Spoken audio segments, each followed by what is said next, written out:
He's been through grasslands, deserts, a tundra, and, well, that's actually just about it. But this time around, Toad takes on the sky. Indeed, the final world in the game is Sky World, and this is what I was talking about last time when I said I really liked the transition in the previous world, because while it did keep the desert theme, the second stage had us flying over a huge pit of, well, nothing, really. And of course, the second stage we were climbing up, and indeed, we've ended up in the Sky World, which I think is a pretty neat transition overall. As for Sky World itself, it looks pretty cool. Same music as ever, of course, but, difficulty-wise, this area is fairly tough. Not this specific area, though. While this is a bomb-dropping segment, it's not nearly as bad as the first one we had to encounter, you know. Back in that one grassland world. Oh boy, that one. But anyway, this part I think might be a little tricky. After all, run this building and there doesn't seem to be too much here. I mean, there's a secret mushroom, yeah, but that's not a way to progress, so I guess we don't go through here, but where do we go now? Well, if we time our jumps just right, we can get onto one of these albatrosses.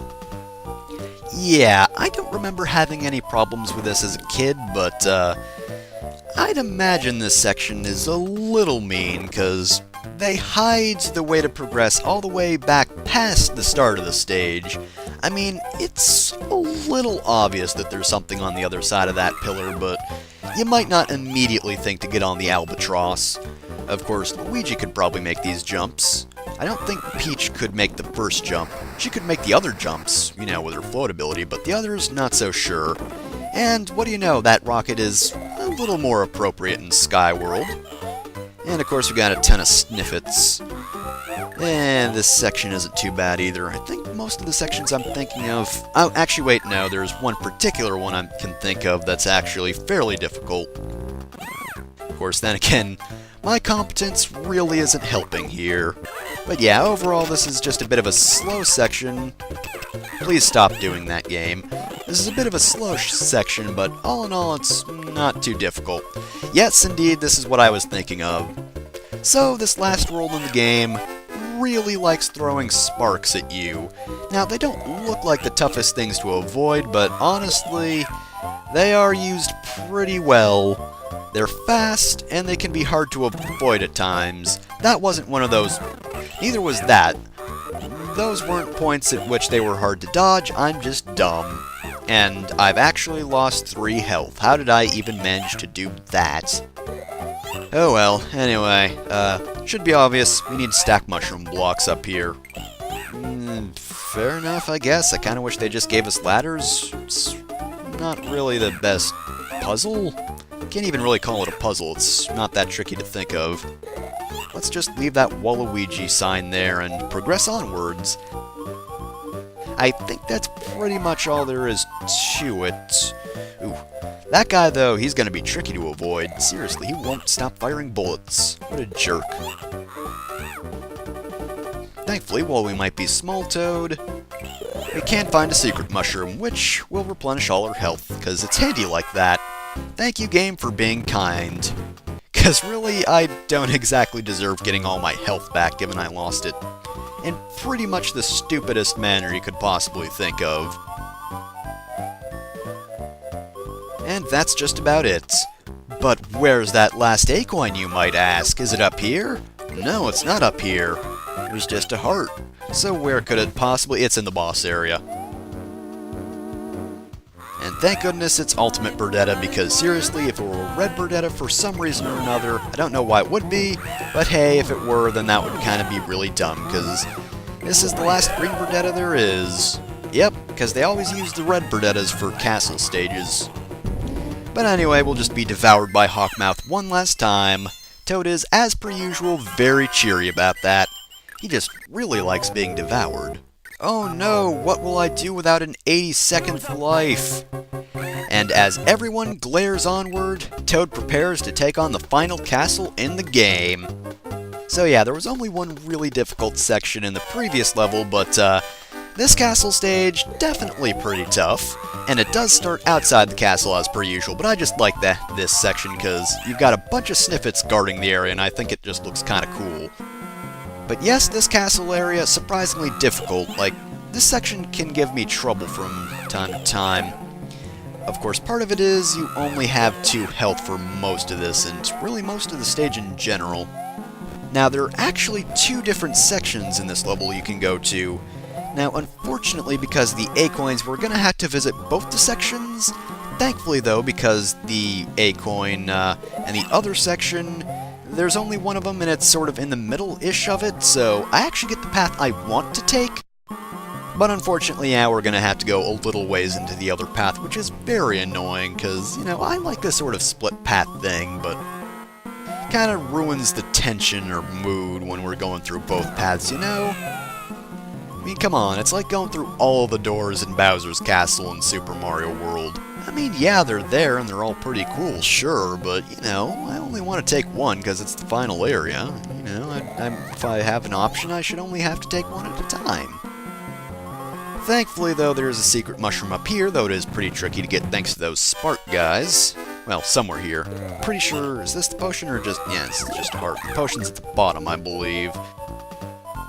But yes, for some reason I do particularly like this tower section. I don't know why, it's definitely mostly an aesthetic thing, because gameplay-wise you just fall to the bottom here, so you can go through this door and find a secret mushroom thanks to this potion. But you know, it looks pretty cool, and I can totally appreciate it. Looking cool is always a pretty good thing. I'm very, very vague. But yeah, unfortunately that's all there is to this section. The only reason this tower is here is so we can get a secret mushroom, which is a bit of a shame, especially thanks to this dumb pantser here. But hey, what are you gonna do? Now it's mostly just climbing up. You'd think they would have added some Bezos or some pantsers here, you know? Something to attack us, but nope. Just get to climb up slowly, not even a hooper. And avoid more oh, god damn it. They really like using sparks in this final world, if you haven't been able to tell so far. And this isn't even the worst case of it, so... oh, god damn it, no, get away from me, bomb. Just burying a bomb there for no reason other than to be a jerk. Anyway, oh, crap. I could have avoided that. I didn't, but I could have. But yes, most of this is climbing sections with sparks. In fact, there's no real difference to the final areas. For the most part, I mean, there are definitely a few differences. Well, one big one, really, but compare this to Super Mario World earlier, and that final level definitely has more variety. You pick a path, and then, you know, based on what path you pick, you get a different little platforming section, and it's pretty cool.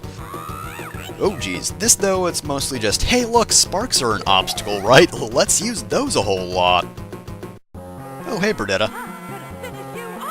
Okay, that's great. I'm going to ignore you for now. Because we gotta get that other A coin, you know? I mean, it's the final area. When am I gonna get it next? Oh, hi, second Burdetta. How's it going? Go away, please. Anyway, yeah, this is the other section of the stage. We only have to go down like half of it. And there's the A coin. Now we just have to go back up after losing a heart. I'm fantastic. So yes, big difference here is instead of climbing with sparks, now we're climbing on conveyor belts with sparks. God, it's like they realized that they hadn't really used these enemies all that much in the previous levels, so they were like, you know what, let's use them all in the final world. Just like all the... I'm pretty sure I ducked under that. But yes, let's just use all of the possible sparks, because you know what, why... those snippets have just transformed into one big snippet. But yes, anyway, as I was saying, they just had a frickin' whole lot of those things. It's like Matars and Mega Man, except they don't really spread them out. They just get a whole truckload of them at the start of the game, and they forgot to actually use them. And here, I could go past Burdetta because she doesn't have anything important, but I don't want to get hit, so I can't really get past her without doing that, so I guess I'm gonna have to fight her. Her timing's a little tricky, and I guess I could get past her at this point thanks to invincibility frames, but at this point it's a matter of pride. And eat your own egg. That sounded a bit weird. And now it's time to go take on that other Birdetta. This time, though, it is for an actual item, and thankfully we get hearts this time around. Well, not this time around, they're always there. I got hearts before as well. I don't even know what I'm talking about. What? Did you actually just have a new bit of dialogue? I don't know what she just said, but she did say a new thing, so there's that. Yes, Birdetta has 2 lines of dialogue. In fact, I think all the forms have 2 lines of dialogue. I forget what they are, I'm pretty sure I've read them out somewhere, but yeah, I don't remember where to find that. I don't know how you would encounter that most of the time, though, because usually you just go up and battle them, so I guess if you leave an area before combating her, then you get an extra line of dialogue? I don't know why they do that. It's a really weird detail. But anyway, the stage is done, so it's time to take on yet another Birdetta. I guess the crystal's just here. Alright, well, take on the final boss. Hawkmouth, what are you doing? No, Hawkmouth, my eternal friend! Why have you betrayed me? Oh, why did I just stand there? That was dumb. Okay, so yes, Hawkmouth is a random mini-boss, for no real reason other than to surprise you. But once you defeat him... I am the Great Wart. Great voice acting there. Anyway, final boss. Wart is actually allergic to vegetables, so thankfully somebody was kind and left us a vegetable machine right here. I don't know why Wart didn't shut it off or move to a different room, but hey, it's here now and he's fighting us. So this is a bit of a tricky battle, because we do have to avoid his attack, which can't be difficult to dodge. But the thing is, you can stop his attacks with a vegetable, so that's to your advantage.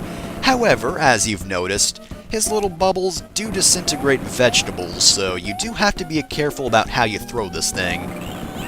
Especially because apparently his hitbox said, you know what, there's definitely a bubble in his mouth, so you know what, you don't stuff that vegetable down his throat.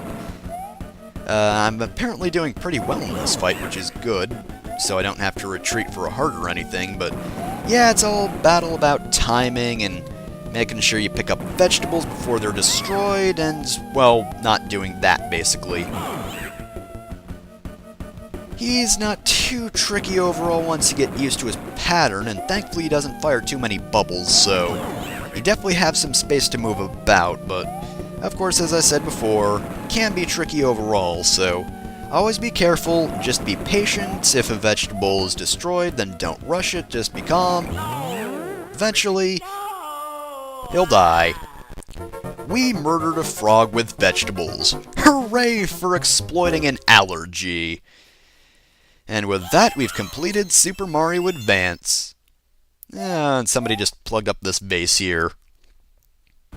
And we free the inhabitants of this world, which are less terrifying than they were in the NES version, but they're still kind of weird looking. They wearing bodysuits or something, or what? What are you people doing? Oh my god, Wart's bleeding! Jesus, we killed him so hard he bled! We killed him that hard with vegetables! Oh god, and now they're killing him even more off-screen! Jeez! Anyway, yes, of course, the MVP and only VP is Toad.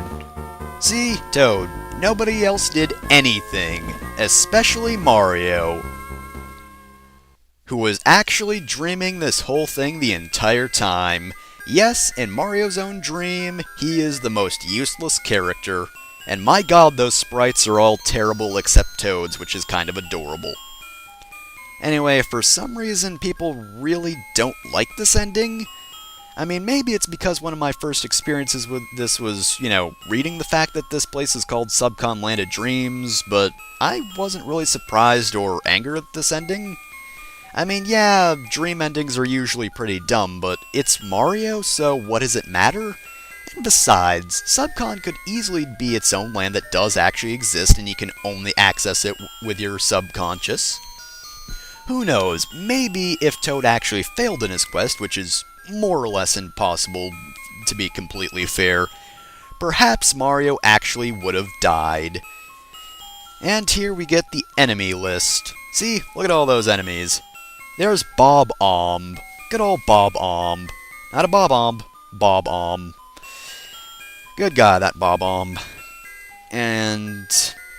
Yeah, Panzer with an S, not a Z. Don't know why I thought it was with a Z. And for some reason they're called albatosses, which is weird because you can't even toss them. There's some of the few enemies that you can't toss. And apparently the creatures of the land are actually named after the land itself. Hi, I'm Subcon. Oh, I'm Subcon too. And of course, in the original ending, Ostro and Birdo's names were actually mixed up, so yeah, Birdo was originally called Ostro for some reason. I don't know how you would ever make that mistake, but there you go.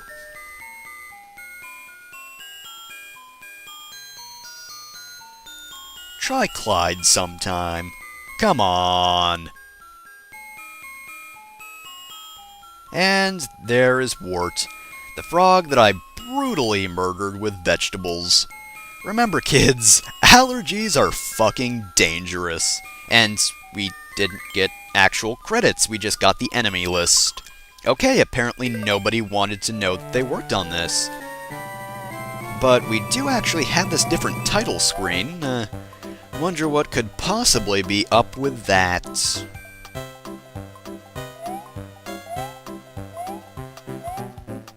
And once we pan over here, there's actually a Yoshi egg. So tune in next time for the bonus part of Super Mario Advance where we figure out what the hell is up with that.